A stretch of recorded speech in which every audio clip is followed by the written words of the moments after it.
Bienvenue sur Vision, un monde du travail en mutation. C'est que bien sûr, il y a des EHPAD qui sont plus en difficulté, que ce soit sur le management ou même les finances.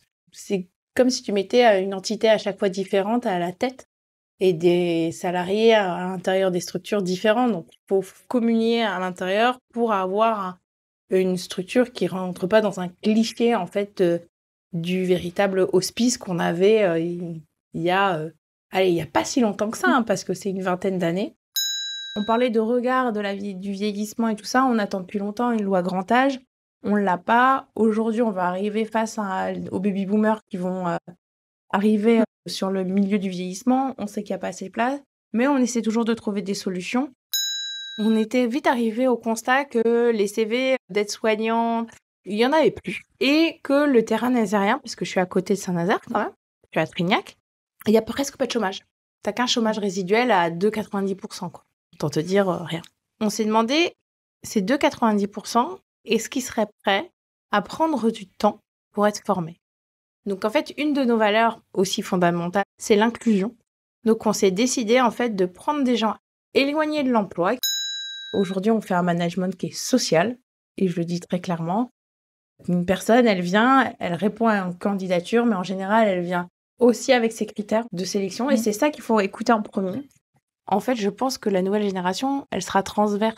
Elle ira pas faire sa carrière tout le temps à l'ostéo, elle voudra évoluer, elle passera chez moi, ou peut-être à la petite enfance, ou peut-être dans d'autres structures. Et nous, Camille Claudel, on a un dispositif qui est un peu différent parce que chaque pôle s'autogère.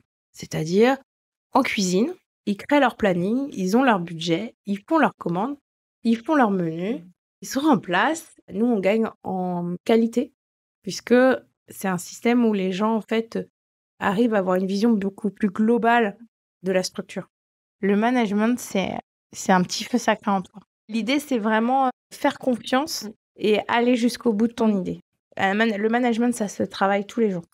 À différents niveaux, on doit tous être des repères et on fait tous de l'accompagnement. C'est-à-dire, à un moment T, il y a un résident qui passe, ça va pas, on s'assoit, on prend le temps, on discute. Ça valorise toutes les professions. On avait un projet qui est l'art en EHPAD, donc on fait venir un artiste. Ça peut être un tatoueur, un photographe, un street arter, un performeur, qui va en fait nous créer une toile qui sera aussi bien un repère pour le résident. C'est-à-dire que notre déco, en fait, elle vit chaque année. Chaque année, on rajoute un petit quelque chose. Le petit-fils, l'arrière-petit-fils, le fils, soit heureux de venir en fait et se disent pas c'est moche, ça pue et en plus, il y a que des vieux là-dedans. Voilà, on essaie d'être toujours au plus près d'univers familier et chaleureux. Je remercie tous les salariés qui œuvrent au quotidien auprès de nos aînés avec toujours sourire et conscience que seul l'humain a de sens.